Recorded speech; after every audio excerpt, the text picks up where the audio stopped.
Boa noite, pessoal. Mais uma aula. Vamos lá. Não podemos parar por aí, não. Agora a nossa aula quinta, com o tema da lógica de programação com a linguagem de programação C. Então, hoje vamos finalmente dar uma praticada forte na programação hoje. Mais especificamente com uma linguagem de baixo nível chamada C, onde é usado para muitas coisas como sistemas operacionais, programas mais focado no hardware, no gerenciamento de hardware e outras coisas bem brutas, já que é uma linguagem de baixo nível, ou seja, que tem muita relação com a máquina, com o hardware, com baixo nível, assim. Então podemos começar. Não vamos ser muito diretos, né? Vamos ser totalmente diretos, vamos por assunto. Então, aula 5. Vamos lá, começar. Vamos começar. Primeiramente, uma introduçãozinha.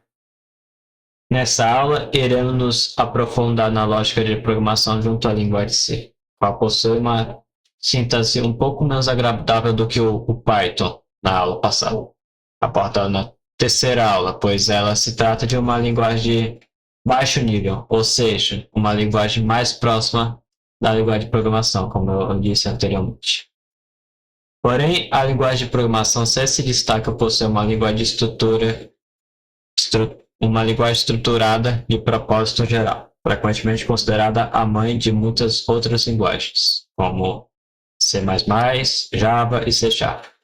Conhecida por ser versátil, permitindo tanto o desenvolvimento de sistemas de baixo nível, como drives e sistemas operacionais, quanto aplicações de alto nível, como processamento de texto e manipulação de dados. Aqui já damos de cara com o código. Então, antes de executá-lo, vamos dando um spoilerzinho. A gente vai usar o VS Code, instalar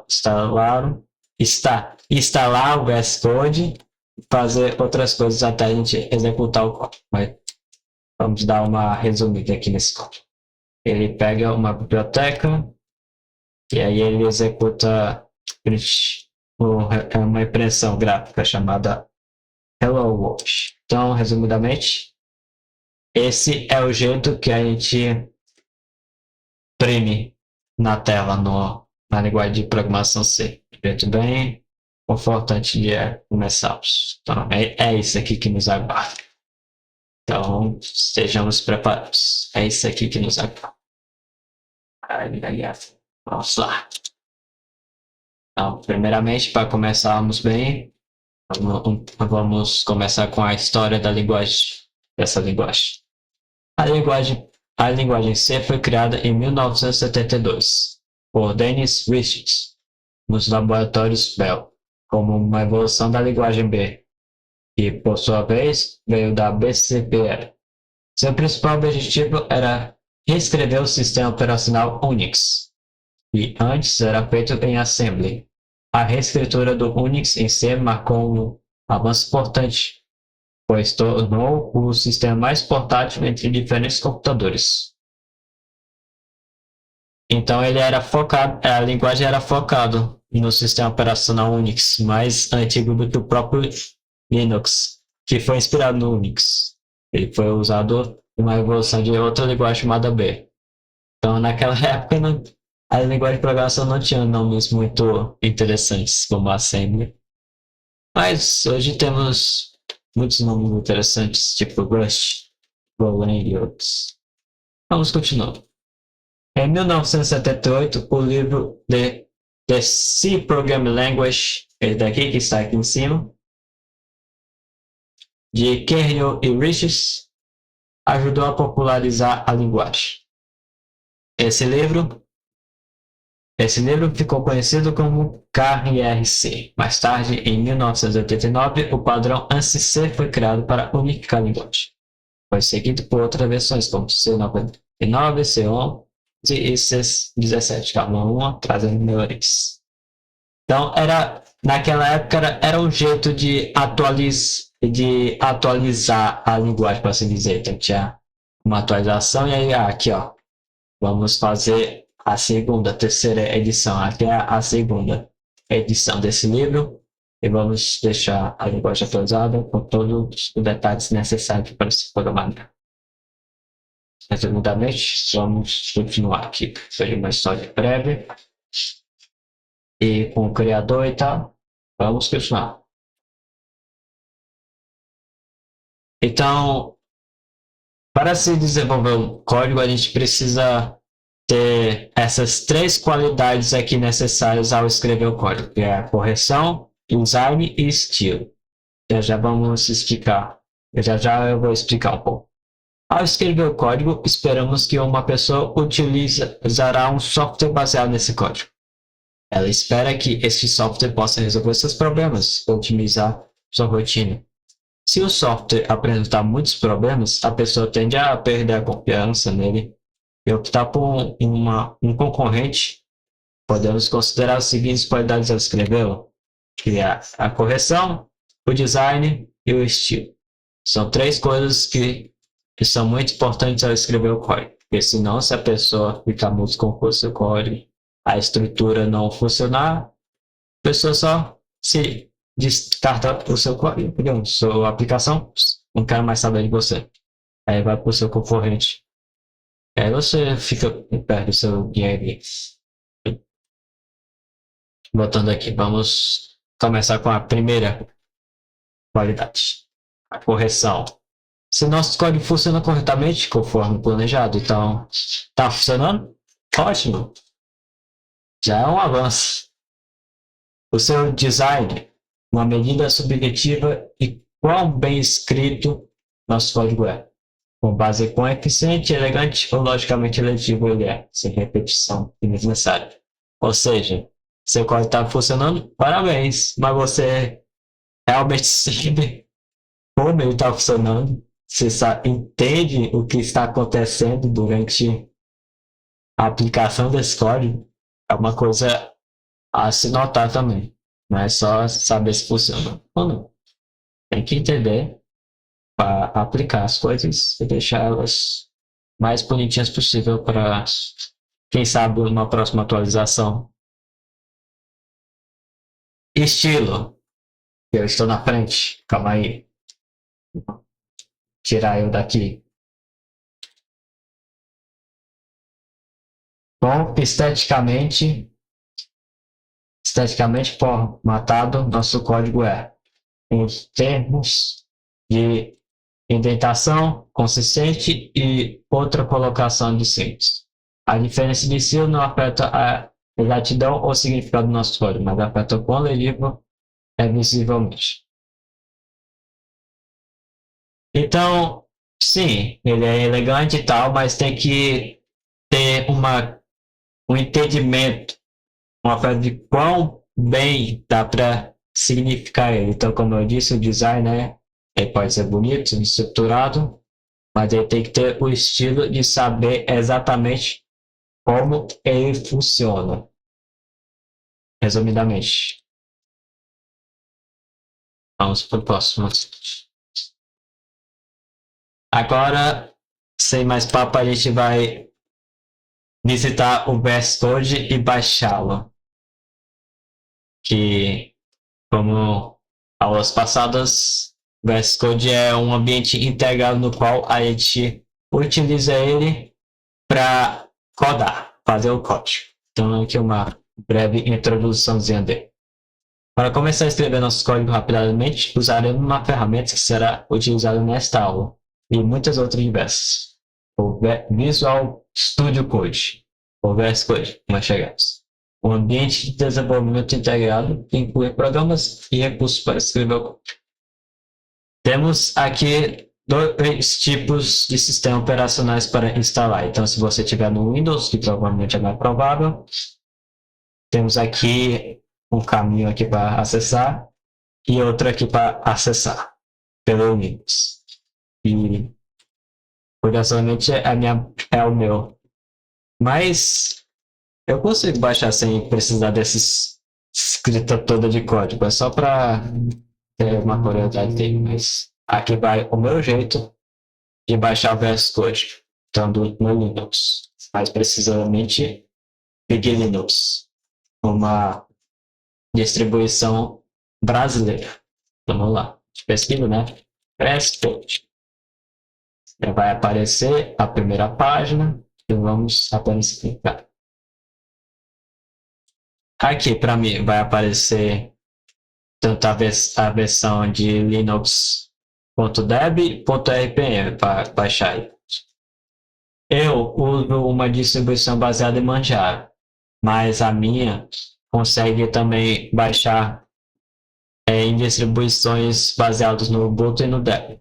Então, do meu jeito, eu iria simplesmente pegar aqui e aqui estaria instalando. E aí, ao executar, instalar, eu simplesmente iria executá-lo aqui e iria instalar aqui. E aqui, ó, esse sistema utiliza o formato pacote.kditar, porém o arquivo está no formato B. Beleza? Prosseguir com a instalação. Então, uma vantagem da minha distribuição seria eu poderia instalar convertendo esse arquivo para um arquivo que meu computador entenderia para baixar. Então tá aqui, ó, instalar. Só um exemplozinho do que eu iria fazer. No seu exemplo, você iria ter que marcar algumas coisinhas, instalar, mas estaria tudo certo. Qualquer coisa, só chamando para se estiver precisando de alguma. Agora, vamos dar um oi pro VS Code, né? Vamos aqui, ó. Aqui esse aqui é meu ambiente de trabalho, bem personalizado, por assim dizer, né? Temos aqui a primeira amostra, que será o terminal do qual eu irei falar agora sobre compilação. No nosso terminal, mostrado antes no painel inferior do nosso IDE, iremos compilar nosso código antes de podermos executá-lo. Os computadores só entendem código binário, que também é usado para representar instruções como imprimir algo na tela. Nosso código fonte foi escrito em caracteres que podemos ler, mas precisam ser compilados, convertido em código de máquina. Padrões de zeros e uns que nosso computador passa a entender diretamente. Um programa chamado compilador pegará o código fonte como entrada e produzirá o código de máquina como saída. No IDE temos acesso ao compilador da linguagem de programação C, chamado GCC, por meio de um comando chamado gcc arquivo.c, que resumidamente é o compilador da linguagem de programação C, né? E como está escrito aí, ele pega o arquivo em C, o nosso programa, e transforma ele para 0 e 1 para a gente executá-lo. No Linux, ele já vem embutido, ele já vem integrado ao sistema e a gente pode executá-lo. Mas no Windows, a gente precisa baixá-lo. Então, realmente é uma coisa triste. Mas sempre por aí pelo YouTube e tal. Eu só vou dar um exemplo assim. Se vocês quiserem, eu recomendo alguma coisa. Só falar aí no privado, então. Vamos continuar. Esse comando possui outra alternativa chamada gcc arquivo.c output arquivo, onde chamamos o compilador gcc, depois chamamos o arquivo que queremos compilar e o nome do nosso arquivo compilado, junto com o caminho onde ele irá ficar. Nesse caso, dentro de uma pasta chamada output. Depois disso, digite o comando --arquivo para executar o arquivo com o seu código já compilado. Então, só dizer não é muita coisa. Então, vamos para a prática aqui no VS Code. Temos aqui, vamos pegar primeiramente nosso código aqui. O mesmo, dá um zoom aqui. Dá um zoom.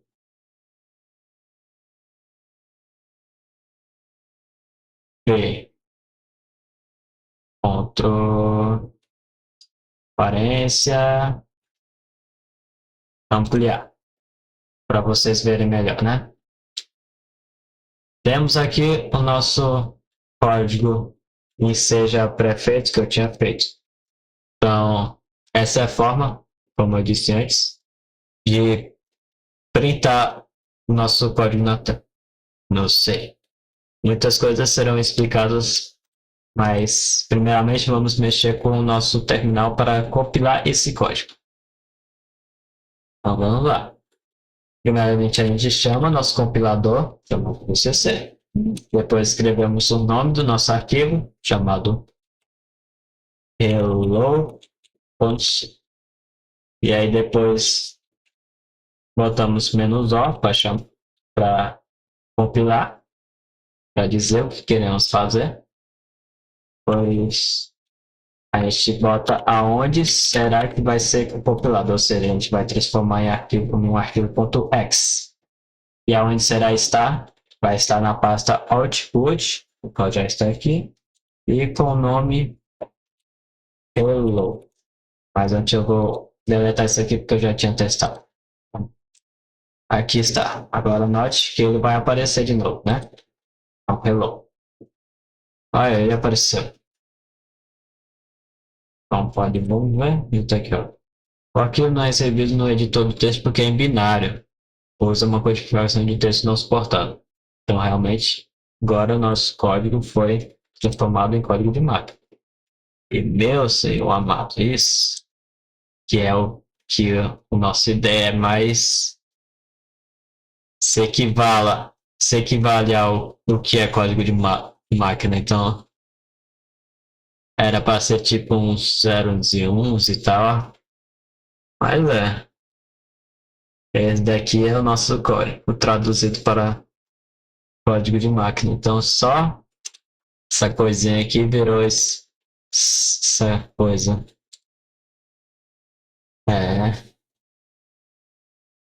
E vamos voltar aqui ao trabalho. Agora, com o nosso código transformado em código de máquina, código binário, se você quiser preferir, a gente vai chamar. Então, eu sei que para chamar a gente aperta ponto traço. Agora, eu sei que está na nossa pasta output. E lá dentro da nossa pasta output temos nosso arquivo hello. Agora apertamos enter. E aí está. Nosso arquivo. Se quisermos, vamos botar outro nome. Tipo, em inglês, né? Hello. Salvamos com o S. Agora vamos executar esse segundo.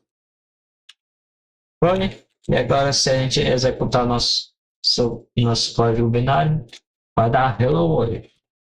Que legal, interessante. Nossa, é um resumo para todos nós. Agora vamos continuar. Funções e argumentos. Funções são pequenas ações ou verbos que podemos usar em nosso programa para fazer algo.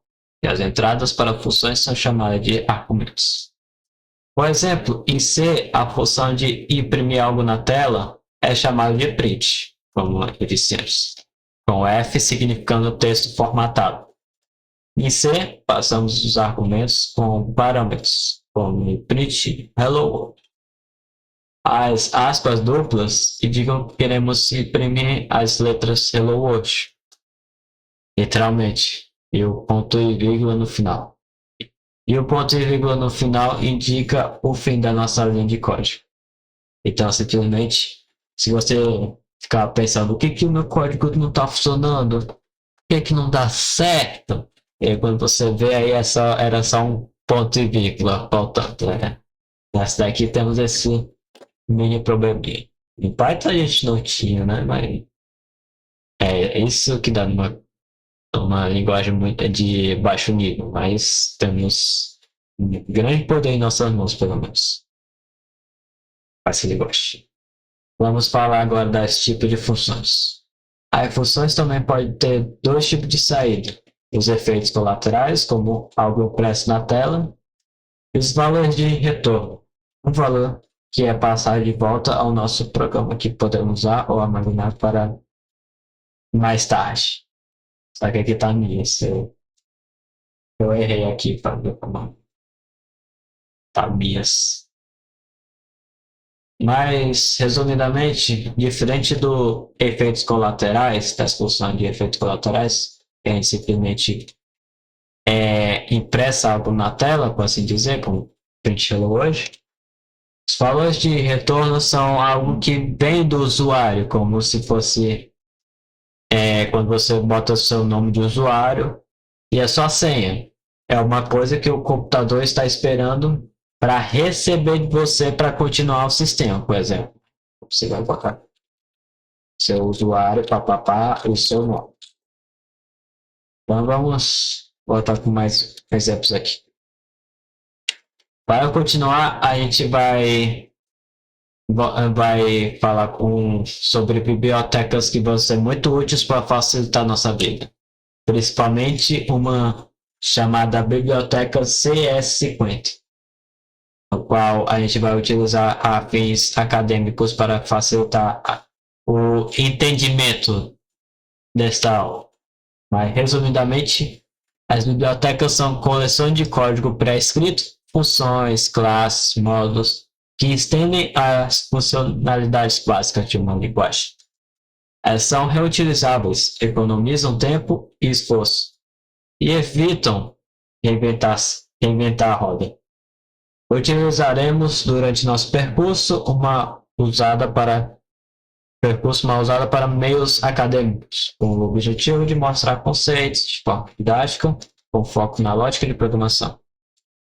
A biblioteca CS50 foi criada como parte do curso da CS50, Introduction to Computer Science, da Universidade de Harvard. Então é a ciência da programação deles. Um dos cursos de ciência da programação mais populares do mundo. Então, voltando às bibliotecas, no resumo das bibliotecas, vamos dizer que este é o jeito que a gente adiciona uma biblioteca. Porque vamos ver que a gente bota o comando #include, que significa inclui, e chamamos a biblioteca. Então, um exemplo de biblioteca é essa, stdio.h, que sem ela a gente teria que programar muito mais coisa e código de máquina. Pois, graças a ela, a gente pode programar desse jeito. Ou seja, com ela a gente pode usar a nossa função printf, por exemplo, que foi criada através dessa biblioteca. Se a gente tirar, veja que está dando erro, porque não é nossa máquina não vai funcionar. O IDE, o VS Code, já entende que não vai funcionar o meu código porque ele não identifica o que é printf. Então, se a gente quiser compilar, né, ele vai dar erro e vai dar uma sugestão aqui que include stdio.f. Não está funcionando, não tem. Aqui, note. Include stdio. Então, é uma biblioteca que adiciona funções e outras coisas do tipo para a gente. Porque sem ela, a gente teria que fazer um monte de coisa manualmente, um monte de código. Então, as bibliotecas foram feitas por gente que se preocupa com o próximo, porque sabe que para fazer uma coisa dessa dá um trabalho enorme. Então, obrigado a esse pessoal.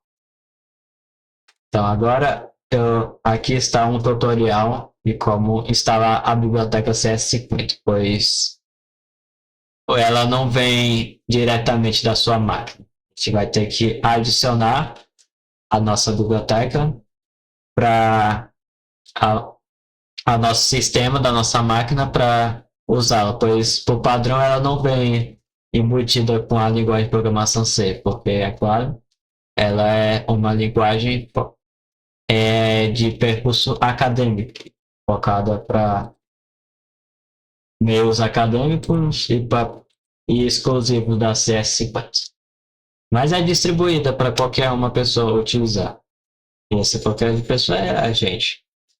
Então, como podemos ver, temos uma versão aqui, um tutorial em Windows, com um vídeo ensinando uma versão com Linux. Não vou me abranger muito nesta parte, para não ficar muito grande. Mas se você quiser baixar essa biblioteca, é bem facilzinho através desse vídeo aqui e desse vídeo aqui. Se você tiver no Linux e se você tiver no Windows.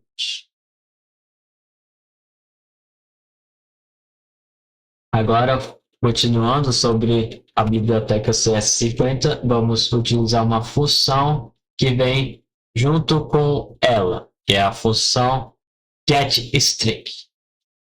A biblioteca CS50 incluirá algumas funções básicas e simples que podemos usar imediatamente. Por exemplo, getString, que pedirá ao usuário uma string ou alguma sequência de texto e o retornará ao nosso programa. GetString recebe algum input e o usa como prompt para o usuário, como qual é o seu nome? E nós teremos que salvá-lo em uma variável. Aqui temos aqui uma variável chamada ask, pergunta, e dizemos também que ela é do tipo string, para receber parâmetros de string, ou seja, de palavras. Então, a gente usa a função da nossa biblioteca CS50, chamada getString, para pegar a string recebida do nosso usuário e botamos uma pergunta junto com o prompt chamado qual é o seu nome? E aí o usuário botará seu nome no terminal. Em C, o igual indica atribuição ou configuração do valor à direita para a variável à esquerda. E o programa chamará a função getString primeiro para então obter seu output. E também precisaremos que nossa variável chamada ask é do tipo string, ou até do tipo, nós temos aqui do tipo string. Então, nosso programa saberá interpretar os zeros e uns como texto de todos. Finalmente, precisaremos nos lembrar de adicionar um ponto e vírgula para encerrar nosso código. Okay. Agora iremos utilizar a função print para receber a saída do nosso variável ask. Isso aqui print, e aí depois olá, e aí depois porcentagem s, e aí depois chamamos a nossa variável ask. Vamos explicar tudo. Por exemplo, o porcentagem s é chamado de código de formatação, que significa que queremos que a função print substitua uma variável onde está o marcador porcentagem s. E a variável que queremos usar é ask, que passamos para printf como outro argumento, separando o primeiro por uma vírgula, print olá ask, ele imprime olá ask para sempre. Então, resumidamente, ele imprime a resposta da variável ask. Então, pergunta, qual é o seu nome? E aí o usuário bota ali, João Luiz, por exemplo. E aí, aonde foi parar a resposta do usuário? Ela foi parar no nosso print. Ou seja, aonde está a porcentagem S, vai estar a resposta da nossa variável ask. Como podemos ver também aqui, ó, né, para chamar ela. Chamar o que está dentro da nossa variável ask, que seja o nosso nome, João Luiz. Então, ela se converte aqui. Também precisamos afirmar para o nosso computador, para o nosso compilador, que o que está dentro da nossa variável é uma string. Então, João Luiz é uma string. Porque se fosse a gente botasse, por exemplo, um i, de inteiro, de número, ia dar erro. Aqui, ó, olá, João Luiz. E aí, se não tivesse, por exemplo, essa vírgula, ia ficar dando olá, olá, olá milhares de vezes, ou ia dar erro. E volta a nossa ideia. Então, aqui está o nosso código que a gente irá utilizar. Então, a gente vai fazer manualmente isso aqui. Então, finja que eu não tenho isso aqui já pré-feito. Vamos até apagar aqui. Opa, apaguei o errado. Vamos apagar aqui o name, né? Não. Vamos criar um código do zero. Vamos criar um código aqui do zero. Apertando o botão direito do mouse, ou simplesmente apertando aqui, a gente em novo arquivo, criamos um novo arquivo. Agora vamos botar o nome do nosso novo arquivo, que vai ser name, e aí o tipo do nosso arquivo. A gente pode botar HTML, CSS, Python, não, Page, Rush, Ruby, Rush eu não me lembro como é Rush, R, PHP e outras. Mas a gente vai querer C. A gente pode fazer C++ ou C Sharp. Ah, C Sharp é C Sharp. CS? CS, C Sharp. Mas a gente vai querer só C. Então vamos lá. Primeiramente, vamos adicionar nossas duas bibliotecas para executar nossas funções, nossos comandos. A primeira, vamos escrever hashtag include, que inclui. E a primeira vai ser a nossa. Só deixa eu aumentar aqui, ó. Ampliar. Para ficar melhor de se ver. Então vamos lá. Inclui. Abre parênteses. Abre esse negócio. Chama de parênteses mesmo. E agora veja que temos um monte de bibliotecas para brincar. A gente vai chamar a principal delas, stdio.h. E aqui está ela. Agora a gente vai incluir a próxima, e dentro dela está nosso comando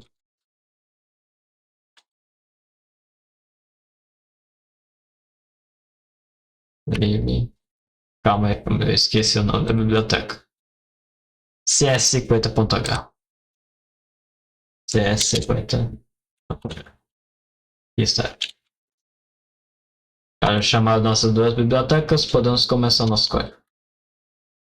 Vamos int_main void, aonde resumidamente é onde estará nosso código. Agora abre chaves. Agora vamos chamar string. Vamos botar de name mesmo, nome. Vamos chamar get, a função getString. Agora vamos falar. Qual seu nome? Vamos fechar.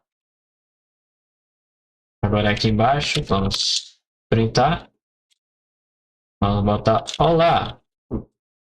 E agora vamos botar porcentagem S de string para dizer que aonde vai estar nosso nome.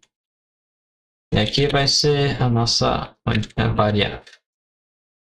Show! Código completo. Agora só executar. ECC name.c.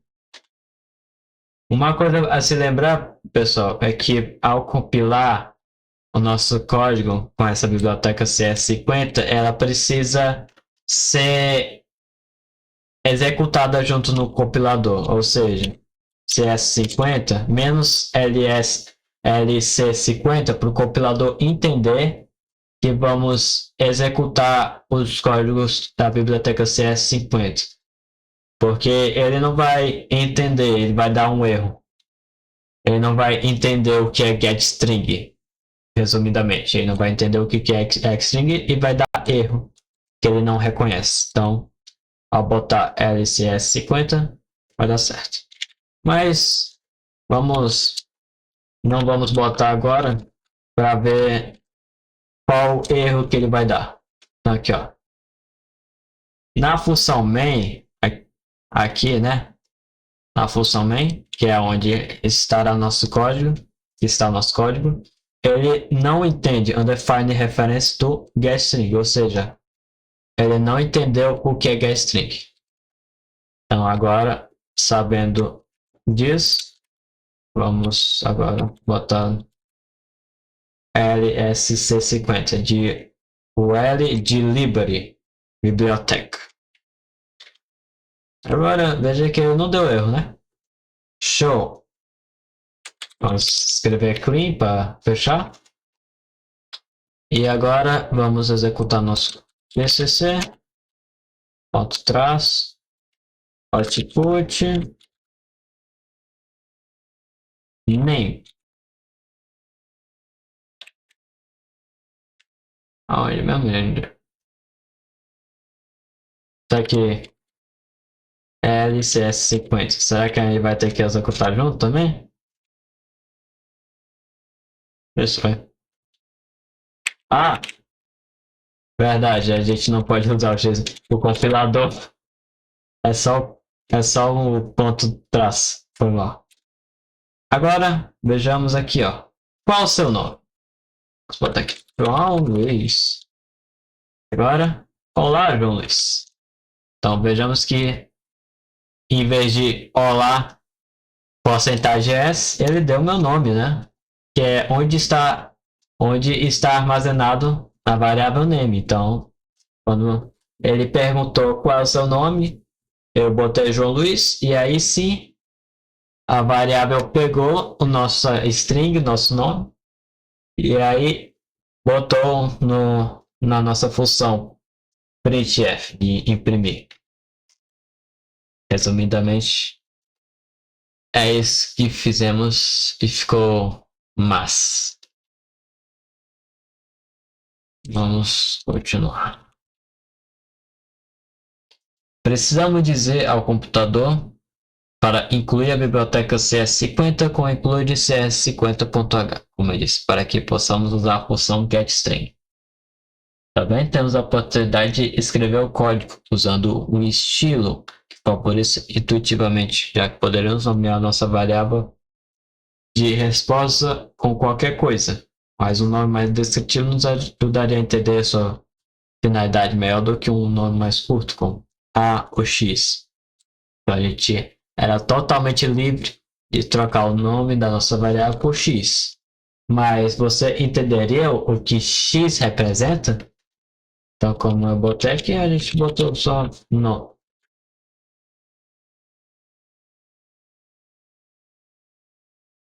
Depois de salvar o arquivo,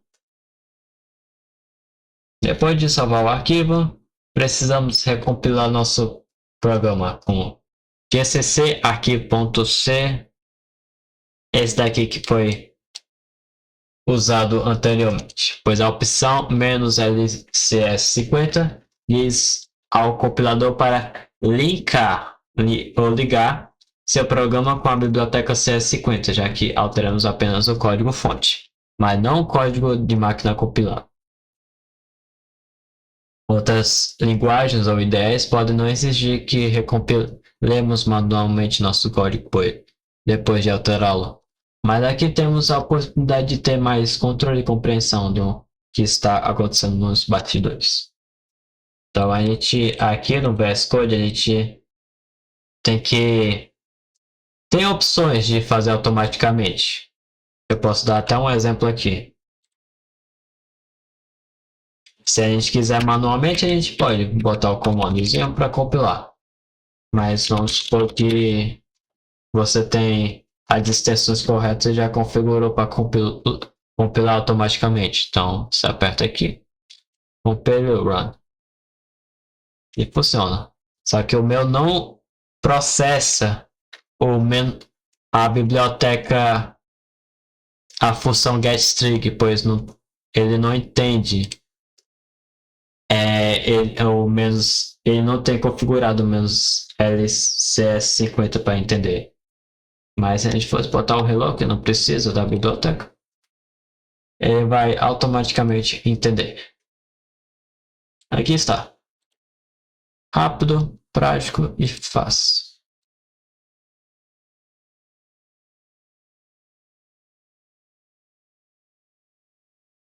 Veja que esse foi o comando que foi executado. Resumidamente. Então, voltando. Agora, com o ponto traço arquivo, executará nosso programa e substituirá nosso nome conforme esperar. E aí podemos notar o que foi mostrado anteriormente. Aqui, papapá, podemos...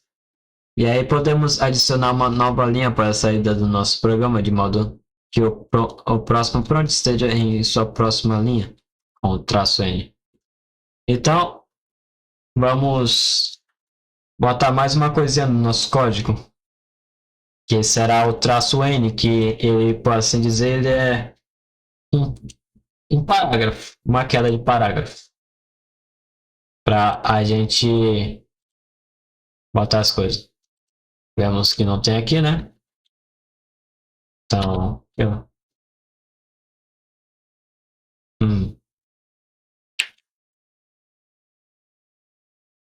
como assim inexistente? Eu apaguei? Tá. Calma aí. Comandozinho aqui. Agora vamos executar. João Luiz. Então veja que quando ele pergunta qual é o seu nome, meu nome fica aqui do lado, né? Se a gente quisesse botar um parágrafo para ficar mais bonitinho, a gente poderia botar assim, ó, com esse traço, traço N. Então, com isso, o C, a linguagem de programação C, entende que você quer fazer um parágrafo. Então, é assim que ele irá entender. Então, vamos compilar de novo nosso código. E agora veja que antes estava assim, agora ele deu um parágrafo para a gente botar nosso prompt e botar nosso nome. Então, João Luiz. Fica mais bonitinho de executar nosso comando. Olá, João Luiz. Então, se você quiser botar um parágrafo, aqui está, traço N. Traço N. E traço N é um exemplo de sequência de escape, ou algum texto que na verdade representa algum outro texto. Agora eu vou explicar melhor sobre o que é o main, ou seja, a função principal e arquivos de cabeçalho. Então note que antes de começar o nosso código, a gente executa ele dentro da nossa função principal, que será o main, que vai ser a função que será automaticamente executada na nossa máquina, no computador, na nossa máquina. Em C, a primeira linha que inicia o que consideramos ser o programa principal é o int mail -bot, é a parêntese bot. Sobre o que aprenderemos mais, seguida por uma chave aberta e uma chave fechada, vendo tudo o que deveria estar em nosso programa. Então tá aqui, ó, nossa função principal, que é onde executaremos nossos códigos principais, porque a gente pode criar outras funções para executar comandos, para assim executar coisas que estão dentro da nossa função principal main, resumidamente. Arquivos de cabeçalho, e aí falando sobre as bibliotecas, que elas são resumidamente arquivos de cabeçalhos que terminam com .h.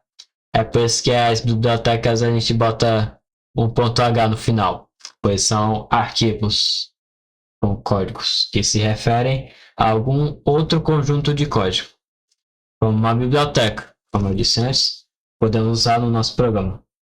Nós excluímos com linhas como o include, explicado anteriormente, por exemplo, para a biblioteca de entrada barra saída padrão. Encontrei a função printf. Então, stdio.h é um conjunto de código de como uma biblioteca. É uma biblioteca e um conjunto de código, como você preferir, onde está armazenado funções como o nosso printf. Agora vamos falar sobre os tipos e código de formato. Resumidamente, existem muitos tipos de dados que podemos usar para nossas variáveis. Resumidamente. Só dando uma olhada aqui no vídeo. Perdão, cara, só olha aqui. Existem muitos tipos de dados que podemos usar para nossas variáveis, que indicam ao computador que tipo de dados elas representam. Note que a gente usou as variáveis do tipo string para executar caracteres como letras no nosso código. Então, vemos aqui que existem outras, por exemplo, que nem no Python na terceira aula, eu acho que foi na terceira aula. Na terceira aula, onde existiam mesmo strings, inteiros, booleanos e outras que temos também aqui na linguagem de programação C. Por exemplo, temos, começando com as expressões booleanas, que são representadas por bool, que são verdadeiras ou falsas, true e false. As variáveis de char, um único caractere ASCII da biblioteca ASCII, explicada na primeira aula, como A ou 2. Então, você quiser guardar apenas uma variável dentro, se você quiser uma variável, como é que eu explico? Se você quiser botar alguma coisa dentro da sua variável, tipo só uma letra, uma string, uma letra, um número, só um apenas, né? Então, esse é o jeito adequado para armazenar de um jeito que não abrange muito a memória. Double, um valor de vírgula flutuante com mais dígitos do que um float. E o float, um valor de vírgula flutuante ou número real com valor decimal. Ou seja, o float e o double, eles são primos, de assim dizer. O float, ele é um valor de vírgula flutuante, como o nome já diz, né, em inglês, float, onde ele armazena números reais, como o pi, por exemplo, que é 3,14, que tem a vírgula, né? E aí vai por aí, papapá. E aí, se a gente quisesse botar mais números, por assim dizer, tipo, o float dá 3,14, mas se a gente quisesse aumentar mais o pi, pois ele é um número até grande, por assim dizer, a gente usaria o doble para armazenar, para ter mais armazenamento dentro da nossa variável, para botar um tamanho maior no nosso pi. E podendo ser 3,14 e aí um monte de número. Papapá, 3,14, 5, 545 mil, sei lá, papapá. Então, assim, resumidamente. Agora, os inteiros, o int, que são os inteiros até um certo tamanho, o número de bits. Então, 1, 2, 3, 4, 5, 6, menos 2, menos 3, por assim dizer. E o long é o primo do int, no qual ele armazena mais inteiros com mais bits que possam contar mais do que um int. Então, resumidamente, o int usa até aproximadamente 4 bytes de memória e o long usa 8. E aí, tipo, se a gente chegasse com um número máximo de 4 bilhões, não daria para armazenar esse número dentro da nossa variável, pois chegaria a um limite de armazenamento. Por isso que a gente usaria o long para armazenar a quantidade maior, ou seja, 4 bilhões, se dizer. Um número muito maior. E string, que é uma linha de caracteres, como palavras, tipo o próprio Hello World. E junto com a biblioteca CS50 temos as funções que correspondem para obter entrada de vários usuários. Então temos aqui, se quisermos apenas uma entrada, uma letra, um número só, se quer, usaremos getChar para receber apenas um parâmetro. GetDouble para ser um ponto flutuante, né? O P maior com armazenamento maior, getFloat com armazenamento menor, getInt para armazenar um número, getLong para armazenar números maiores e getString para armazenar letras. Para printf também existem diferentes marcadores de posição para cada tipo. Então, se a gente quisesse mostrar na tela, né, um caractere, a gente usaria porcentagem C para números flutuantes ou duplos também, né? O float e o double a gente utiliza o F. Para números a gente usa o I, o int. Para números maiores, como long, a gente bota LI. E para strings, como visto anteriormente, a gente bota um S. Operadores, limitadores, trucamento. Existem vários operadores matemáticos que podemos usar também. Como aqui, ó, adição, multiplicação, subtração, divisão e porcentagem para calcular todo o resto. Então, se a gente tivesse uma divisão maior, a gente botaria isso aí, por assim dizer. Se fosse um número muito quebrado, por assim dizer. Agora iremos fazer um novo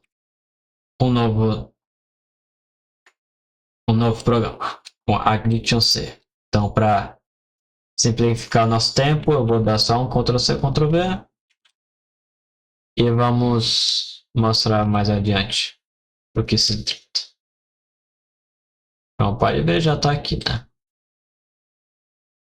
Temos aqui a nossa biblioteca já montada, nossa função main. E aqui note que a gente pegou, né, uma variável do tipo inteiro, que armazena tipos inteiros, uma variável que armazena outro tipo inteiro. E aqui tá long, mas eu vou botar int primeiramente, depois eu mostro como int. Eu sei que não muda muita coisa, mas botar int. Só para ficar igualzinho como é que tá. Então aqui ela pega um tipo, um número do usuário e outro, e soma esses dois, resumidamente. Então, x mais y, e aqui dá a resposta, né? Então ele printa um valor inteiro, que vai ser a junção de x com y. Então aqui, ó, x mais y e dá isso. Então vamos lá. VCC, adição em inglês, resumidamente. Addition, ponto C. E aqui, note que já está aqui mostrando aqui, né? Porque o meu ideia, eu configurei ele para ele mostrar, para ser dar mais produtividade. Então, vamos apertando a tecla Tab. Tab. Não, não é Tab não. Calma aí, eu errei. Não é Tab. Então, deixa quieto. Eu vou fazer de novo. Tab, só deixa eu me lembrar qual é a tecla. Era Tab, mas CS 50. Vamos continuar como tá.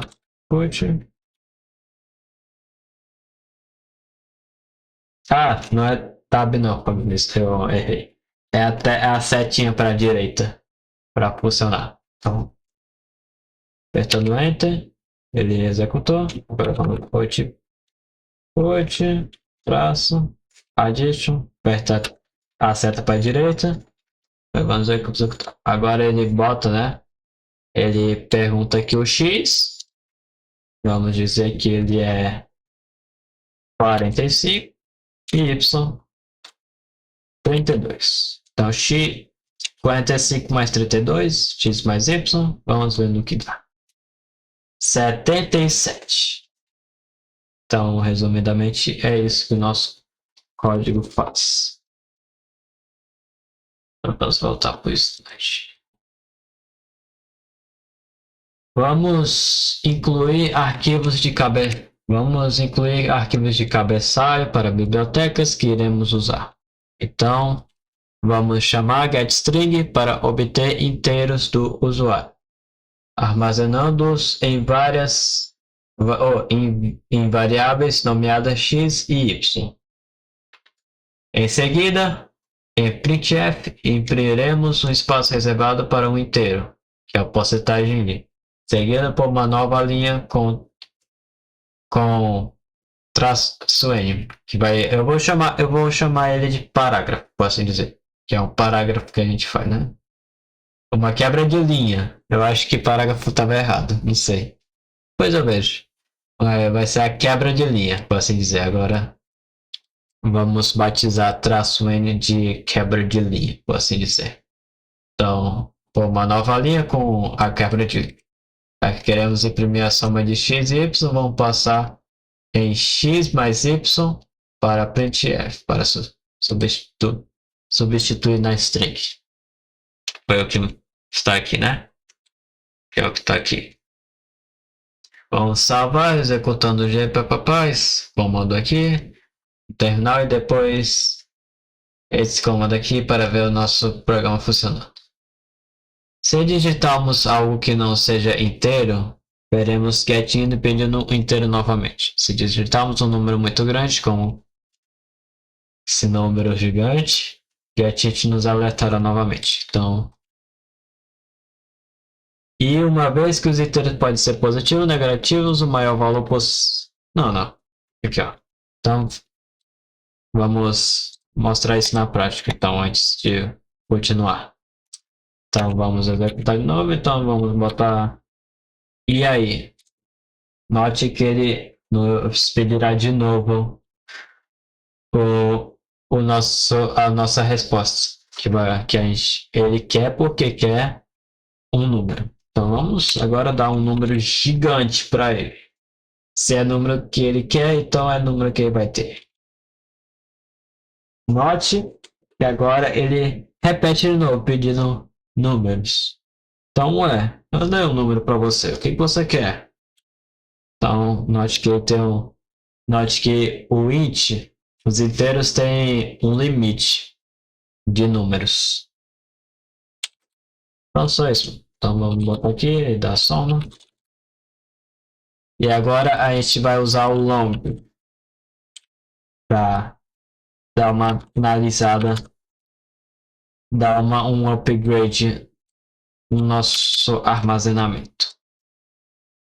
Agora ele vai poder armazenar números maiores.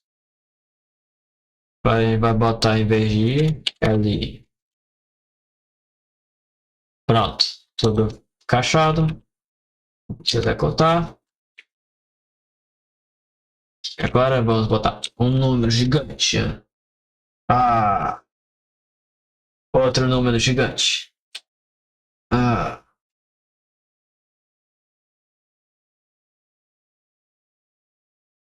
Outro número gigante. Note que é desse cálculo aqui, né? Só que ele também tem um limite. Só que ele ainda tem um limite. Vamos tentar deixar esse limite maior. Não. Aqui. Opa. Não, vamos diminuindo. Até aonde será que ele vai? Aqui. Parece que é aqui. É, parece que essa é a quantidade, exato. Essa é a quantidade ali. Vocês não estão vendo meu braço aqui. O removedor de fundo tá removendo meu braço aqui. Ai, meu Deus do céu. Mas tá aqui o meu braço apontando.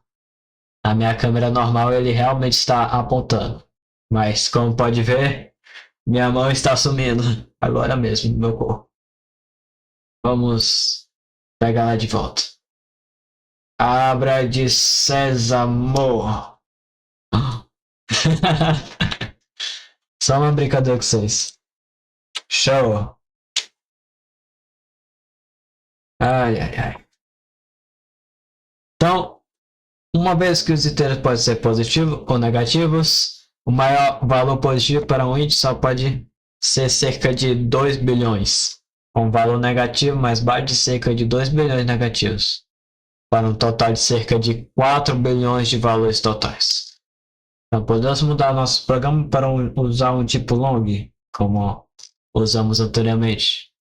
Aqui seria nosso código em long. Podemos digitar entre os maiores e ver um resultado correto conforme esperado. Mostrar. Show! Variáveis e açúcar sintético. Boas práticas. Vamos definir uma variável para algum valor, por exemplo, int, contador igual a 0. Podemos aumentar o valor de uma variável com o contador igual a contador mais 1. Onde olhamos primeiro para o valor direito, pegando o valor original do contador, adicionando 1, em seguida armazenando no lado esquerdo de volta ao contador, neste caso. Então, se quisermos pegar uma variável e somar 1 nessa variável, chamar essa variável de novo e adicionar 1, então a gente pode fazer com o contador a nossa variável e adicionar mais 1 nela. Então, o que era 0 passa a ser 1. Então, um exemplo, a gente pode botar aqui, né? Vamos botar aqui, não vai fazer mal não. Claro que vai fazer mal se a gente não tiver as coisas já pré-feitas aqui, pronto. Então, vamos dizer aqui, ó. Pá. Int contador igual a 0. Agora a gente quer adicionar mais um. Eu quero adicionar um, mas eu não quero adicionar aqui. Então a gente pode adicionar em outro canto. Então a gente pode chamar nosso contador e agora adicionar mais um nele. Olha que coisa incrível. Então quando a gente printar o nosso contador, deixa eu dar olá. E quando vamos executar, quando vamos ver, aqui está um. Olha aí. Incrível. Onde olhamos primeiro o lado direito, pegando o valor original do contador e adicionando 1, em seguida armazenando no lado esquerdo. Volta ao contador nesse caso. O C também suporta açúcar sintético ou expressões abreviadas para a mesma funcionalidade. Nesse caso, podemos dizer de maneira equivalente contador mais igual para adicionar 1 ao contador antes de armazenar novamente. Também poderíamos escrever contador mais. Podemos aprender isso. E outros exemplos, examinando as documentações e outras referências lá. Então, resumidamente, açúcar sintético é o significado dessa palavra na programação, significa que a gente tem várias opções de fazer uma só coisa. Então, por exemplo, adicionar mais um na nossa variável, por assim dizer. Então, note que a gente botou o contador mais 1, mas a gente poderia botar mais igual a 1 ou contador mais para adicionar 1. Então, todas essas formas estão corretas. Não tem uma mais certa ou mais errada do que a outra. Todas estão corretas. Então, se a gente quiser, ó, a gente pode tirar isso aqui, botar mais igual a 1 veja que não vai dar erro e vamos executá-lo. Vamos compilá-lo e executá-lo. Ótimo! Agora deu um também. Esse é o significado do açúcar sintético. Temos várias opções para resolver um problema só. Então, se a gente quiser, a gente não precisa nem botar isso tudo. A gente só bota aqui computador, a gente chama computador. E aí bota apenas 2 mais mais. Vamos ver o que isso refaz. Agora, por curiosidade, vamos ver o que acontece quando a gente adiciona mais. Vamos ver. Parece que dá erro. A gente dá Ctrl C, Ctrl C, Ctrl V. Vamos ver. Dá erro também. Dá erro porque precisa de botão. Pronto. Agora, só por curiosidade, vamos ver se ele vai dar 2. Olha, agora ele deu 2. Agora vamos botar igual a 3. Ele vai dar 3, provavelmente, né? Deu 3. Então temos milhares de formas de adicionar números numa variável. E note que ainda está zero. Então a gente não mexeu nada nisso aqui. E conseguimos mudar o que está dentro da nossa variável. Continuando as condições. Podemos traduzir condições ou bloco se com if, esse código aí. Então, igual no Python, a gente tem também nossos blocos para como é que eu passo? Os nossos blocos para decidir caminhos do nosso programa. Então, pode-se dizer. Então, if, o nosso amiguinho if do Python está aqui também. Então, é assim que a gente decide nossos caminhos, ou seja, nossas condições com o bloco se. Então, como pode ver, aqui, ó, se, e aí paramos. X for maior do x for menor, quer dizer, perdão, x for menor que y, ele vai printar x é menor que y. Então pode ver aqui. Então ele irá printar. Observe-se que em C usamos chaves, bem como uma indentação para indicar quais linhas de códigos devem ser aninhadas. Aninhadas mesmo. Aninhadas, para quem não sabe, é a palavra para viver de ninho, né? Guardados, por assim dizer. Dentro, assim. Então, como ninho. Como ninho, as chaves guardam os nossos parâmetros da nossa condição. Condição se x for menor que y. Aqui podemos também ter nosso amigo else para mudar o nosso ritmo. Então, se x for menor que y, ele printa que x é menor que y. Hora da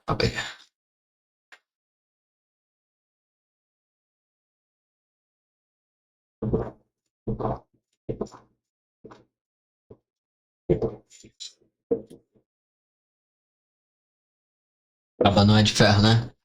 Eu não vou cortar isso. Tá muito legal. Fazer esses memezinhos.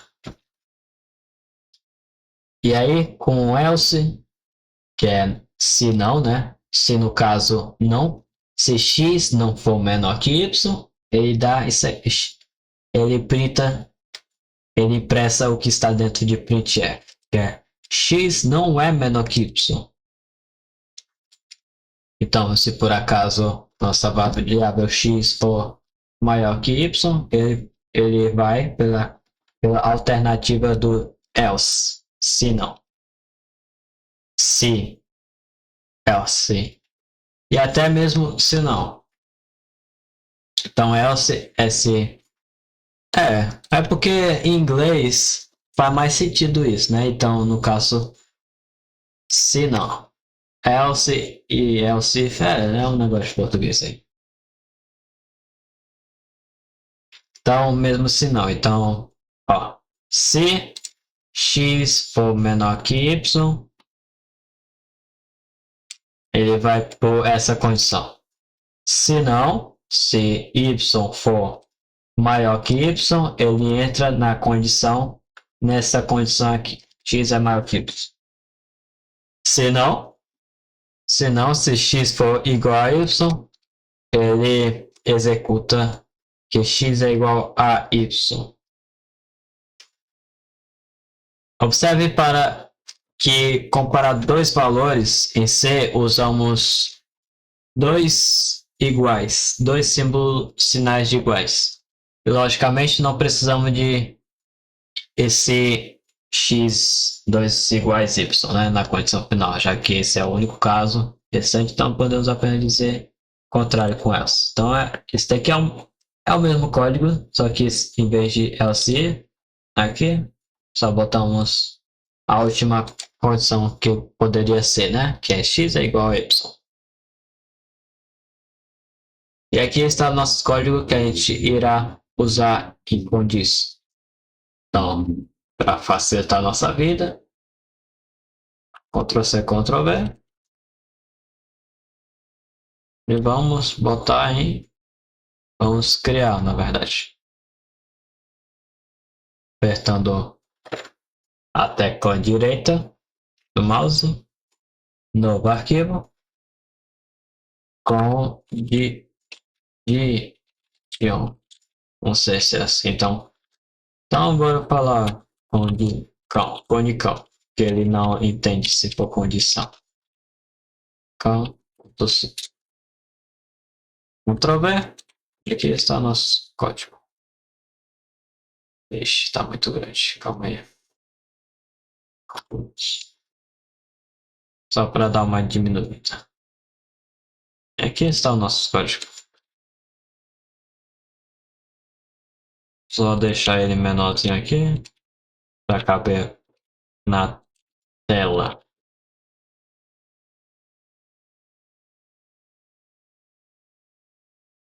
Show. Então tá aqui, né? Aqui, ó. Então ele pega dois parâmetros do usuário, o x e o y, armazena, e aí assim temos vários rumos no qual a gente pode naufragar, por assim dizer. Então, se x for maior que y, ele vai por esse rumo. Se x for menor que y, ele vai por esse rumo. Se não, se x for maior do que y, ele vai por esse rumo. E se não for nenhum dos dois, ele vai chegar à conclusão que x é igual a y. Então vamos lá. PCC, então, C, menos LC, LCS50, menos O, output, vai.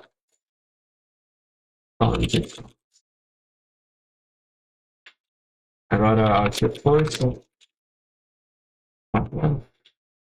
output, traço, agora vamos primeiro ir para o primeiro caminho. Se x for menor que y, ele vai dar o resultado que x é menor que y.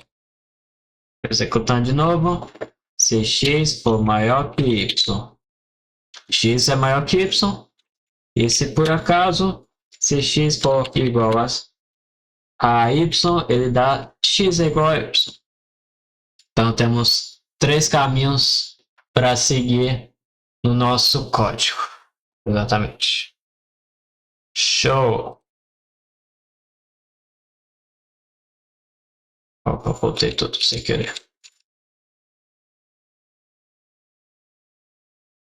Esse é o nosso código. Nós excluímos as condições que acabamos de ver justamente com duas chamadas, ou os de getInt para obter x e y do usuário. Vamos compilar e executar nosso programa para ver se realmente funciona conforme planejado. Agora, em agrace.c, podemos pedir ao usuário para confirmar ou negar algo. Então, vamos criar um novo comando. Ai, aqui, com get char. Só que eu não estou. Ah, sim. Calma. Ctrl C. Só para pegar. Então, vamos para outro negócio que eu quero explicar para vocês. E é as condições. As condições. Outro tipo de condição para obter um único parâmetro. Bora botar aqui condição mesmo. Ctrl V, não vai fazer mal não, pra gente não perder o ritmo. Só que perdendo o ritmo já, porque a gente tem que, tem que deixar menor aqui. Deixa menor aqui. Pra caber na tela. Não tá aqui, né? Então, resumidamente, esse código agora, ele vai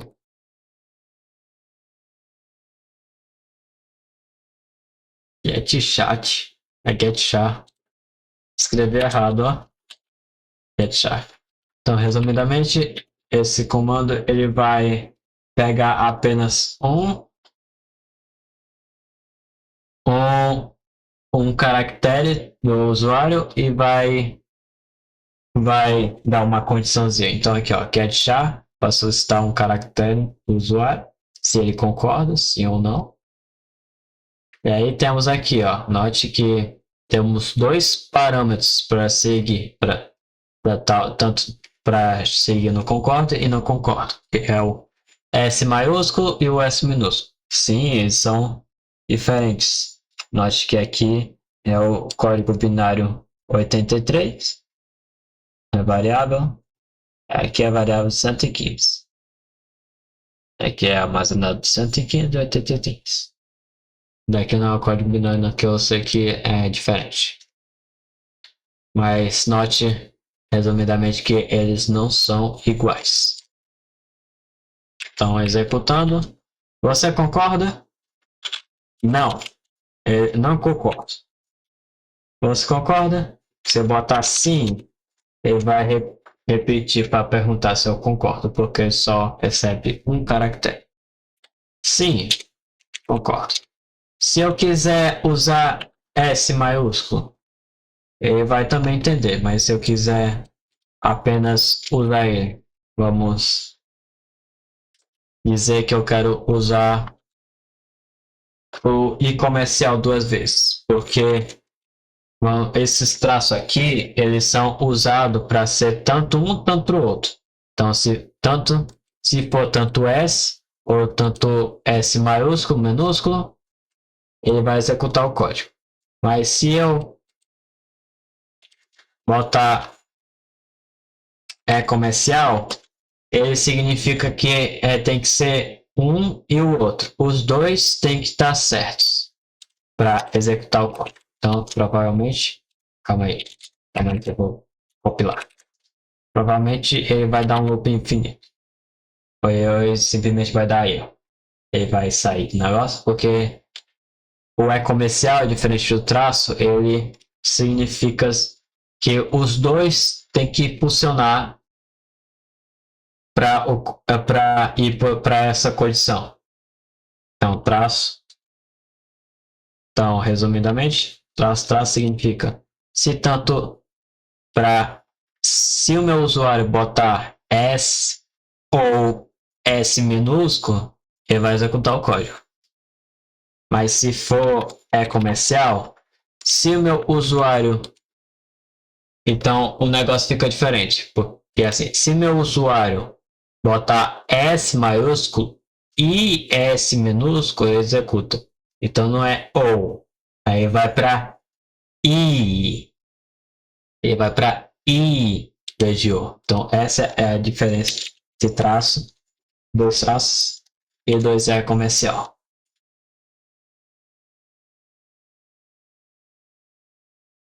Com GetChar podemos obter um único caractere, e como só temos um em nosso programa, parece razoável chamá-lo de C. Usamos duas barras verticais para indicar ou lógico matemático, onde qualquer uma das expressões pode ser verdadeira, para que a condição seja a seguinte. Então, esse é comercial aqui, por sua vez, indica ilógico. Então, aquele é ou e daqui é i, onde ambas condições devem ser verdadeiras. E observe que usamos dois sinais iguais para comparar dois valores, bem como aspas simples, para envolver nossos valores e caracteres únicos. Se nenhuma das expressões for verdadeira, nada acontecerá, pois nosso programa não tem um loop. Resumidamente. Então agora vamos falar dos loops e das expressões booleanas. Podemos traduzir um bloco para sempre no C. Então, se a gente executar um código assim, while true, por assim dizer, ele vai executar o mundo para sempre. Então, isso aqui é um loop chamado while loop. Que a palavra-chave while, enquanto, requer uma condição. Então, usamos true como uma expressão booleana para garantir que o nosso loop seja executado para sempre. Então, enquanto true for verdadeiro, então enquanto for verdadeiro, ele vai ficar printando o imundo. Então, como não temos nenhum parâmetro para trocar, ele vai ficar dando para sempre, verdadeiro para sempre, e vai ficar printando, imprimindo na tela o imundo para sempre. Aqui, ó. While true, enquanto for verdadeiro, ele vai printar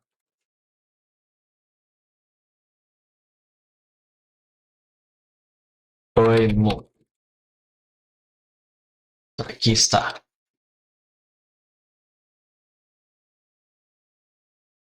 Então, prepara, família. Isso daqui vai ser gigante. Olha aí. Ai, meu Deus, meu PC. Ele tá executando para sempre. Ai, tô sentindo travamento. Ao fechar isso aqui. Então, note que ele está executando para sempre. Como é que eu saio disso aqui? Aperte Ctrl C. Então, para sair do código aí, note que até eu fiquei mais leve aqui na câmera que tava ficando lento. Então, note que agora ele para sair, você aperta Ctrl C do programa, senão ele ia ter que executar para sempre. Ó, tanto de mundo que ele botou. Vamos apagar concluir. Então é só um exemplo de looping infinito. Vamos continuar. While dirá ao computador para verificar se a expressão é valhada como true, verdadeira. Em seguida, executar as linhas dentro das chaves, como visto antes. Engraçado que não aparece, né, a garrafa, mas eu tô segurando ela aqui. Tô segurando ela aqui, ó. Agora apareceu.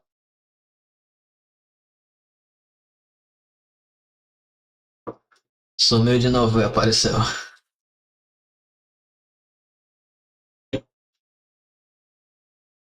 Em seguida, ele repetirá isso até a expressão não seja mais verdadeira. Nesse caso, true sempre será true. Então, nosso looping é um looping infinito, ou que será executado para sempre, para sempre. Poderíamos fazer algo um certo número de vezes com o while. Então, se quisermos que ele seja um número finito, que não tenha fim, a gente pode botar aqui o while. Quanto 0 for menor que 100, ele vai printar o emoji. Não. Igual Deixa eu ver. É, I igual a 50. Então, calma aí. A gente vai criar uma variável I, que é igual a zero. E aí vamos chamar I aqui. Então, enquanto I, que é zero, for menor que 100, a gente vai ficar executando o código. Então, vamos usar nosso açúcar sintético de contador de is, né? Então, toda vez que ele executar o imundo, ele vai aumentar a nossa variável i. Então, toda vez que ele printar o imundo, ele vai dar mais um, mais dois, 1, 2, 3, 4, 5, 6, até chegar em 100. Então, vamos lá. Vamos rezar que ele pare por um momento. Então, o imundo... Eita, foi até rápido. Olha aí, ó. É exatamente 100 oimundos. Como mostrado anteriormente.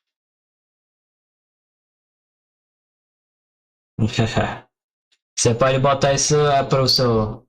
Você pode usar esse comando para seu namorado, para sua mãe, para quem você ama, para simplesmente, ó, botar eu te amo. A pessoa, a pessoa ficar feliz por você, porque, nossa, ele escreveu eu te amo 100 vezes, caramba, que dedicado, mas não, você simplesmente só executou esse comando aqui, ó, eu te amo, eu te amo, eu te amo, eu te amo, eu te amo. Se você tiver feito alguma coisa errada, você vai botar desculpa, ó. E aí a pessoa, eu só vou te perdoar se você falar 100 vezes desculpa. E aí tá aqui, ó, você executa esse comando aqui, e aí, ó, desculpa, desculpa, desculpa, desculpa, desculpa, desculpa, desculpa. E, nossa, rapidaço. Nem precisa dar Ctrl+C, Ctrl+V várias vezes. Aí, ó. Vantajoso. Então, criamos uma variável i e a definimos como zero. Então, enquanto i é menor que 50, que está aqui, mas eu botei 100, né? Então, era 50 aqui. Então, enquanto i for menor que 50, algumas linhas de código, incluindo em que adicionamos aí a cada passagem mais. Dessa forma, nosso looping acabará eventualmente quando i atingir um valor de 50. Tá aqui, ó. Quanto i for menor que 50, ele vai ficar imprimindo e toda vez ele vai somar 1. Então, aqui, ó. Aqui, ó. Então, ele imprime. Oi, mundo. E aí, ó. Ele vem aqui, ó. Eu vou aumentar mais 1. Então, 1. E aí, oi, mundo. E aí vai aumentando. 2. 2. 2 é menor que 50? É. Então, põe mudo. E aí aumenta. 3. 3 é menor que 50? É. E aí, ó, põe mudo. E aí vai ficar até 50. Vai ficar nesse loop gigante. Você pensa até que, nossa, é rápido, né? Veloz. Muito rápido. Pelo menos meu computador, que é um i5 de quarta geração. É. Ultra rápido. Mesmo que possamos iniciar a contagem em 1, como demonstrado abaixo, por conversão devemos começar em 0. Então, se você quiser, ó, você pode começar por 1 aqui. E aí, se você quiser botar 50 para executar, você pode botar aqui, ó. Enquanto i for menor ou igual a 50, ele vai executar 50. Só uma coisa a mais, se você quiser deixar tudo organizado, né? Só uma coisa a mais. Outra solução correta, mas possivelmente menos bem projetada, podemos começar com o contador em 50, contar para trás. Se você quiser ser diferentão, né? Você pode começar logo por 50 e ficar diminuindo o i. Então, enquanto o i for maior do que 0, ele vai ficar imprimindo o mundo. E diminui. E aí 49. E aí papai dá esse loop de novo, né? Então, como eu disse, isso aqui é um açúcar sintético, onde todas essas três opções estão certas e vão ser executadas e darem no mesmo final. mesmo tipo de looping. Nesse caso, a lógica do nosso looping é mais difícil de raciocinar sem servir nenhum propósito adicional e pode até mesmo confundir os leitores. Então isso aqui é o ao menos correto, por assim dizer. Finalmente, mais comumente podemos usar a palavra for.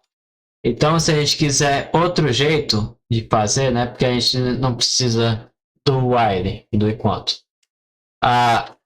O jeito mais prático usado pela maioria das pessoas é o looping for, que deixa tudo mais armazenado e mais corretinho. Então aqui, ó. Então aqui dentro do for, ele já cria o nosso i. Então esse aqui não precisamos disso aqui exatamente. Então ele cria a nossa variável i, fala que ela é zero, e aí enquanto o i for menor que 50, ele vai ficar aumentando para o pai. Então isso aqui que dá 1, 2, 3, 4, 5, 6, 6 linhas de código. Aqui, ó, dá 1, 2, 3, 4. Então, tiramos 2 linhas de código. Assim. Ajudando, melhorando nossa vida. Vamos fazer aqui, ó. For.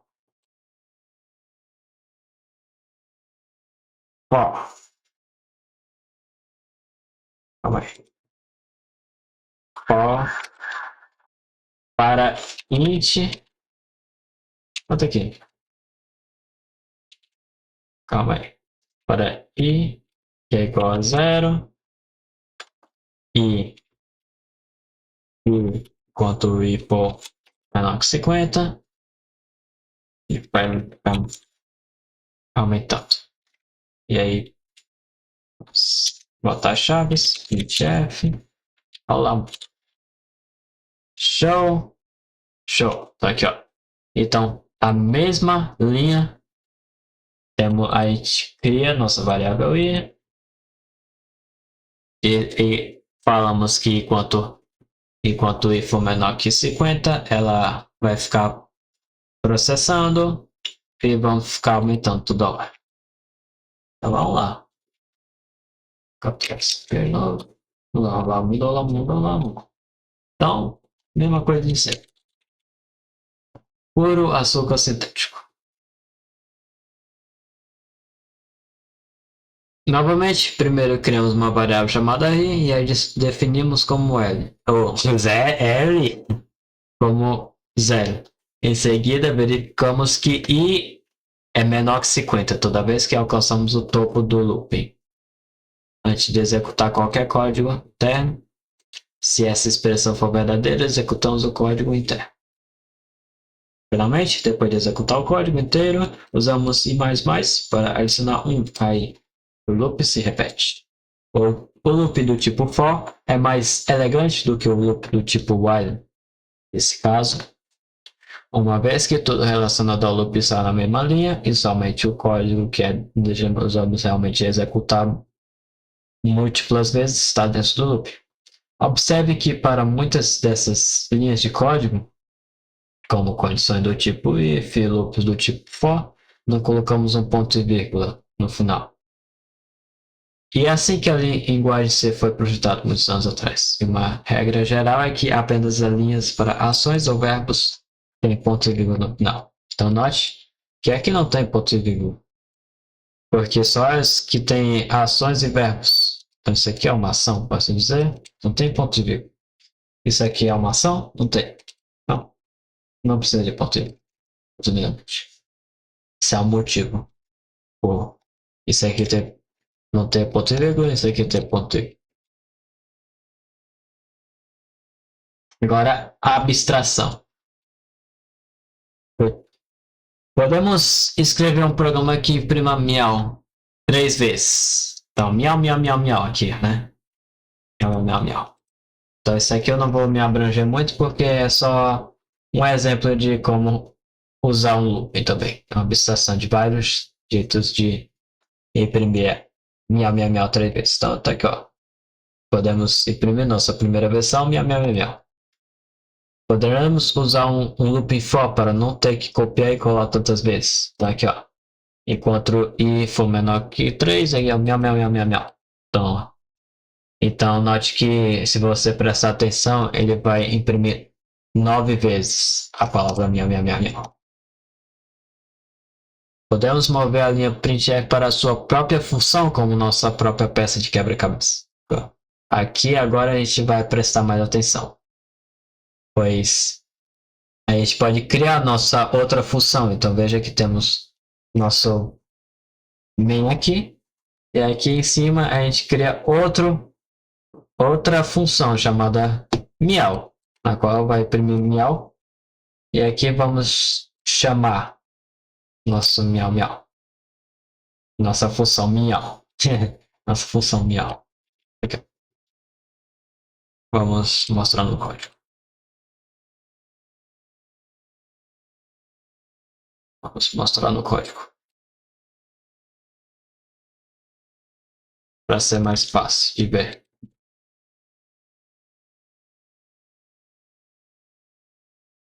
Então criamos nossa função miau aqui em cima e dizemos que essa função vai executar a palavra miau.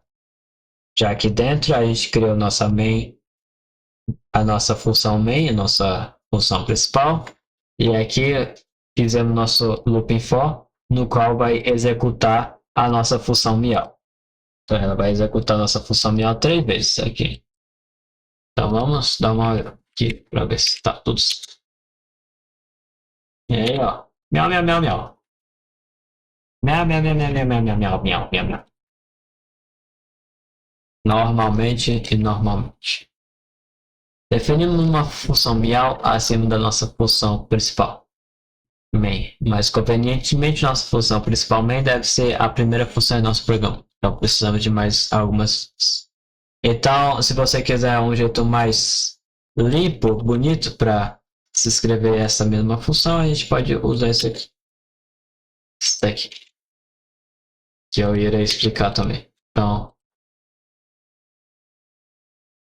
note que miau foi para baixo, primeiramente, né?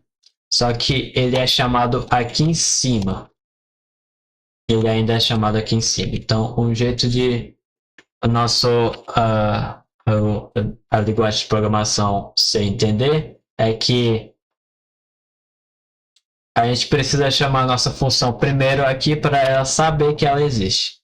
Então, ela vai dar erro, porque perceba que a função miau ela é chamada antes de existir, porque o nosso compilador ele vai ler de cima para baixo.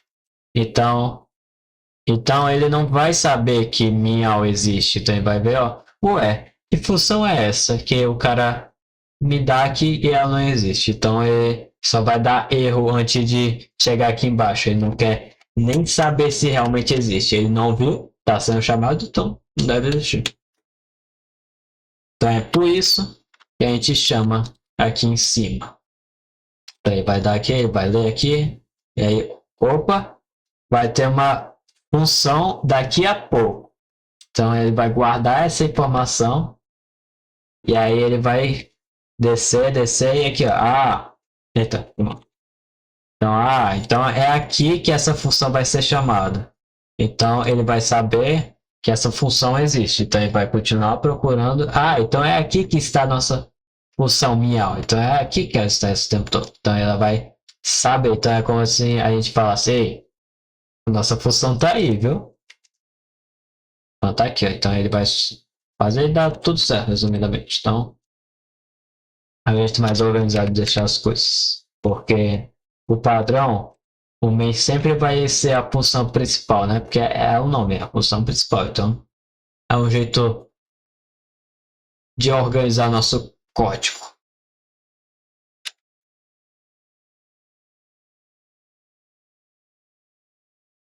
Só que ele não tá falando miau, miau, miau, miau.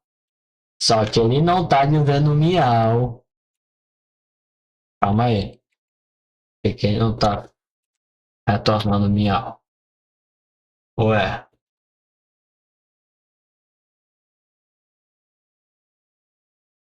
Calma aí.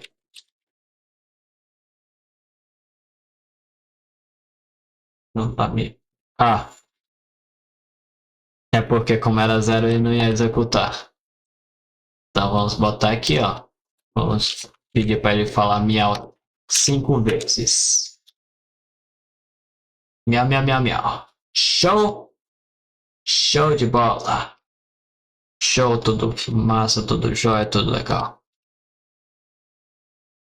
Acontece que precisamos declarar nossa função miau primeiro com um protótipo, antes de usá-lo em miau. E realmente defini-lo depois, como eu disse antes. O compilador lê nosso código de cima para baixo. De cima para baixo. Então ele precisa saber que miau existirá posteriormente no arquivo. Podemos até mesmo alterar nossa função miau para obter alguma entrada. N miau vezes. Então aqui seria para receber uma entrada do nosso código assim, não é do próprio usuário não, só para receber mesmo. Então vamos pegar aqui para eu explicar melhor.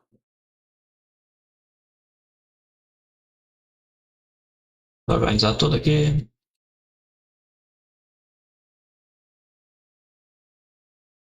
Então, ó, é o mesmo comando, mas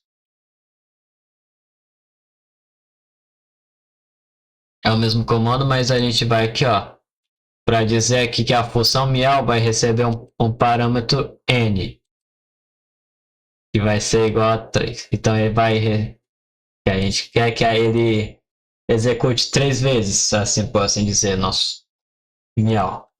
Então vamos ver se vai funcionar. Então miau, miau, miau 3 vezes. Então eu quero trocar para 5.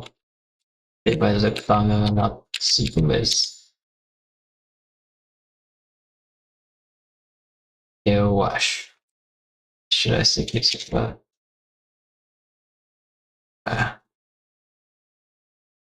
Eu só acho.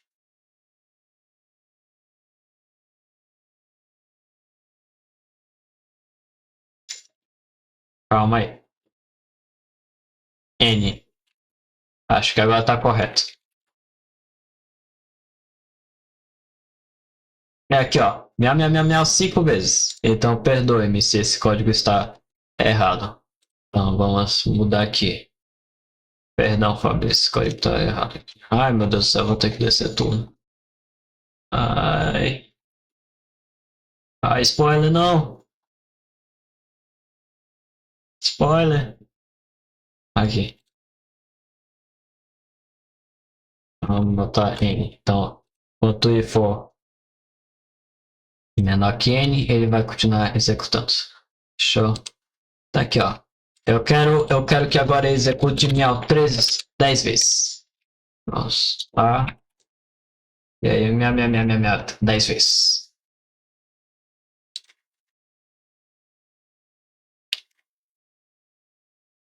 Vamos descer. O void antes da função miau significa que ela não retorna um valor. E da mesma forma, no geral, não podemos fazer nada com o resultado de miau. Então apenas a chamamos. A abstração aqui leva a um design melhor, já que agora temos flexibilidade de reutilizar nossa função miau em vários lugares no futuro. Vejamos outro exemplo da abstração. Get positive int. Esse códigozinho aqui, que vai pegar um número positivo do usuário. Resumidamente. Então aqui já temos várias coisinhas aqui. Já explicados anteriormente. Eu não vou me abranger muito nesse código aqui não. Temos nossa própria função que se chama getInt, repetidamente até que temos algum número inteiro que não seja menor que 1. Com o loop do while, nossa programação fará algo primeiro. Depois verificará alguma condição, repetirá enquanto a condição for verdadeira. O loop while, por outro lado, verificará a condição primeiro. Precisamos declarar nosso inteiro n fora do loop, pois precisamos usá-lo após o término do loop. O escopo de uma variável em C se refere a um contexto ou linha de código, dentro do qual ela existe. Em muitos casos, não serão as chaves ao redor da variável. Observe que a função getPositiveInt agora começa com int, tanto que ela tem um valor de retorno do tipo int. Em principal, nós armazenamos em i, chamamos getPositiveInt. Em getPositiveInt temos uma nova palavra-chave, return, para retornar o valor onde quer que a função for chamada. Então aqui, resumidamente, a gente cria uma função chamada getPositive, né? Aqui é a nossa função main. E aí aqui a int vai ser int vai ser igual à função getPositive, que será executada depois. E vai printar o i. Aqui está todo o bandeirado. Então temos outro tipo de looping chamado do, para fazer enquanto não. Ele vai fazer enquanto conseguir. Então, tipo, ele vai executar o do quando o número for positivo, exatamente. Então, ele quer que faça. E aí, número positivo. Perdão, Fábio, eu esqueci o parâmetro aqui. Parênteses. E aí, vai fazer while. Esse daqui é o do while, na verdade. Esse aqui é outro tipo de looping com while. Que a gente chama primeiro para executar o que a gente quer, e aí depois que vem o looping. Aqui não é o menos usado, mas é só uma coisinha a mais aí para retornar i. Você vai ficar repetindo até conseguir um número positivo, resumidamente. Esse é o nosso código. Memória, imprecisão e estouro. Nosso computador tem memória em chips de hardware chamados RAM, memórias de acesso aleatória. Isso que foi explicado em algumas aulas atrás. Nossos programas usam essa RAM para armazenar dados enquanto estão em execução, mas essa memória é finita. Com imprecisão.c podemos ver o que acontece quando usamos valores flutuantes. Então temos aqui, ó, para executar um valor flutuante, e é tipo 1.5. Então aqui, ó, esse aqui, resumidamente, é um código para você dividir. Então, 5 dividido por 2 dá tal coisa. Aí a gente printa isso aqui e aí note que a gente vai entregar, a gente vai imprimir um número que, como ele é flutuante, ele pode ser muito grande, sabe? Tipo o pi, né? E aí a gente vai pegar o 50 no primeiros números. Estamos aqui, né? Então a gente usa 2 pontos e aí 50 para simbolizar, informar que eu quero apenas os 50 primeiros números, senão eu ia dar um número gigante se fosse um número quebrado na nossa divisão. Então, com 2.50f, né, que é o de float, podemos especificar o número de casas decimais específicos. Agora nós temos aqui, ó, por exemplo, se a gente botar x e y aqui, ó, 1 dividido por 100, ele vai dar 0, esse número gigante. E aí eu botei qualquer coisa aqui, mas veja que tem 50 dígitos aqui. Acontece que isso é chamado de imprecisão da vírgula flutuante, em que não temos bits suficientes para armazenar todos os valores possíveis. Então aqui, ó, então são apenas 50. Então não está armazenado toda o cálculo. Com um número finito de bits para um float, não podemos representar todos os números reais possíveis, dos quais existe um número finito de. Então o computador tem que armazenar o valor mais próximo que puder. Então, resumidamente, esse pode até estar errado, sabe? Resumidamente, esse aqui é o valor mais próximo do cálculo. Então, se alguém muito bom em matemática saber se realmente esse cálculo aqui, então pela imprecisão do nosso armazenamento, ele não vai dar exatamente o resultado em si, pois ele não vai conseguir armazenar todos os números juntos. Então, alguém que, por algum motivo, tiver a curiosidade de dividir 1 dividido por 10, e ver que a minha conta tá errado, não me julgue que esse foi o que saiu no meu computador. Então aqui se chama impressão na vírgula flutuante. Esse é o erro, resumidamente. Na nossa primeira aula, quando tínhamos 3 bits e precisamos catar mais do que 7 ou 111, pode dizer que é e 1, ligado, né? Ensinamos outro bit para 8, que deu agora ligado, posso dizer que é 1000. Então 1001, aquele baralhado todo na primeira aula. Mas se tivermos apenas 3 bits disponíveis, não teremos lugar para o 1 extra. Ele desapareceria e estaríamos de volta ao 000. Esse problema é chamado de overflow, vazamento de inteiro, pois o inteiro só pode atingir um tamanho específico antes de ficar 100 bits. Então, esse é um problema que vai ficar para a próxima aula. Vai ficar para a próxima aula, família. Então, esse é um assunto para a próxima aula que iremos abordar sobre arrays, a listagem no qual a gente vai mexer melhor na nossa memória, assim.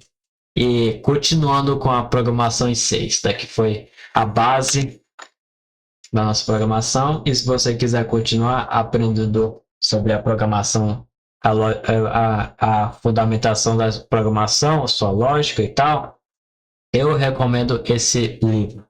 Ótimo livro para tu aprender a sua lógica, seus fundamentos na programação, com vários exemplos como Pascal, C, C++ e em Java. É muito bom se você quiser ter uma abrangente de vários códigos, de uma solução em vários códigos. Então, foi feito pela Ana Fernandes Gomes e pelo Edilene Aparecida.